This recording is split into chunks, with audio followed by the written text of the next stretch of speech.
प्रश्न क्रमांक 1 है, निम्नलिखित कथनों पर विचार कीजिए। फीफा या federation international D football association के गैर लाभकारी संगठन है जिसकी स्थापना 1904 में हुई थी। 2022 फीफा अंडर 17 महिला विश्व कप भारत द्वारा पहला टूर्नामेंट होगा। ऊपर दिए गए कथनों में से कौन से सही है? केवल एक, केवल दो, एक और दो दोनों, ना तो एक और ना ही दो। इसका सही उत्तर होगा केवल एक। इसमें फीफा या federation international D football association दुनिया में फुटबॉल का सर्वोच्च शासी निकाय है। यह एसोसिएशन फुटबॉल, फुटसल और बीच सॉकर का अंतर्राष्ट्रीय शासी निकाय है। फीफा एक गैर लाभकारी संगठन है। 1904 में स्थापित फीफा को Belgium, Denmark, France, Germany, Netherlands, Spain, Sweden और स्विट्जरलैंड के राष्ट्रीय संघों के बीच अंतर्राष्ट्रीय प्रतिस्पर्धा की निगरानी के लिए लॉन्च किया गया था। 2017 फीफा अंडर 17 विश्व कप की मेजबानी भारत ने अक्टूबर 2017 में की थी और पहली बार देश फीफा कार्यक्रम की मेजबानी की थी। प्रश्न क्रमांक 2 है, अटल पेंशन योजना के संबंध में निम्नलिखित कथनों पर विचार करें। यह देश के उन सभी नागरिकों के लिए एक सार्वभौमिक पेंशन योजना है जिन्होंने 18 वर्ष या उससे अधिक आयु प्राप्त कर ली है। यह नई पेंशन योजना 70% योगदान देता है। वित्त मंत्रालय की नई अधिसूचना के अनुसार जो आयकर दाता हैं वे एपीवाई के लिए पात्र नहीं होंगे। उपरोक्त में से कौन से कथन सही है? 1 और 2, 1 और 3, 2 और 3, उपरोक्त में से कोई नहीं।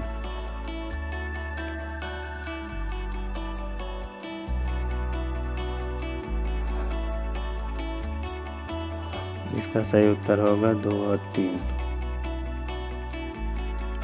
फ्लैश फ्लड के संबंध में निम्नलिखित कथनों पर विचार करें। फ्लैश फ्लड एक क्षेत्र की तीव्र बाढ़ है जो बड़े पैमाने पर ज्वारीय छिद्रों के कारण होता है। उत्तर पश्चिम भारत में रेगिस्तानी इलाकों में मुख्य रूप से पाई जाने वाली फ्लैश फ्लड रेत अचानक बाढ़ की चपेट में आ जाती है। 3 राष्ट्रीय आपदा प्रतिक्रिया बल NDRF भारत में बाढ़ आपदाओं से निपटने के लिए जिम्मेदार है और पृथ्वी विज्ञान मंत्रालय के तहत काम करता है। नीचे दिए गए कूट का प्रयोग कर गलत उत्तर चुनिए। केवल 1, केवल 2, 2 और 3, 1, 2 और 3। इसका सही उत्तर होगा 1, 2 और 3।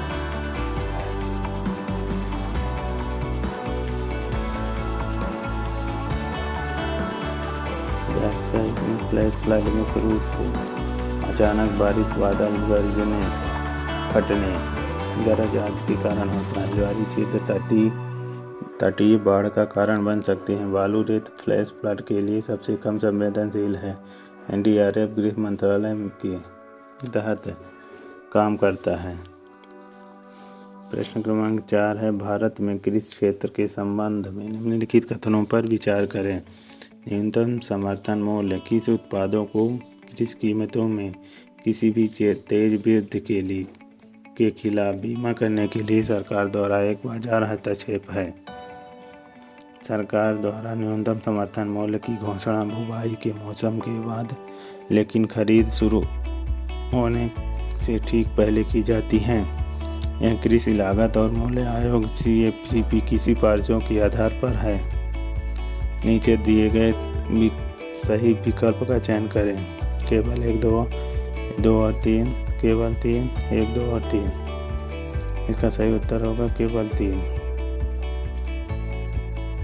व्याख्या इसमें न्यूनतम समर्थन मूल्य MSP कृषि उत्पादों को कृषि कीमतों में किसी भी तेज गिरावट के खिलाफ बीमा करने के लिए भारत सरकार द्वारा बाजार में हस्तक्षेप का एक रूप है।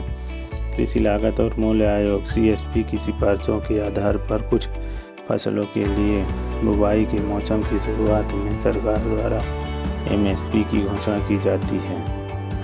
प्रश्न क्रमांक 5 है, भारतीय घास के मैदान और चारा अनुसंधान संस्थान के संबंध में निम्नलिखित कथनों पर विचार करें। इसकी स्थापना 1962 में हुई थी। भारतीय कृषि अनुसंधान परिषद के प्रशासनिक नियंत्रण में एक राष्ट्रीय संस्थान है। चारा उत्पादन में बुनियादी रणनीतिक अनुप्रयुक्त और अनुकूलित अनुसंधान करना अनिवार्य है। नीचे ऊपर दिए गए कथनों में से कौन सी सही है? केवल 1 और 2, केवल 3, 2 और 3, 1, 2 और 3। इसका सही उत्तर होगा 1, 2 और 3। व्याख्या IGFRI भारतीय कृषि अनुसंधान परिषद के प्रशासनिक नियंत्रण के तहत एक राष्ट्रीय संस्थान है जिसे बुनियादी रणनीतिक, व्यवहारिक और अनुकूलित अनुसंधान करने के लिए अनिवार्य किया गया है।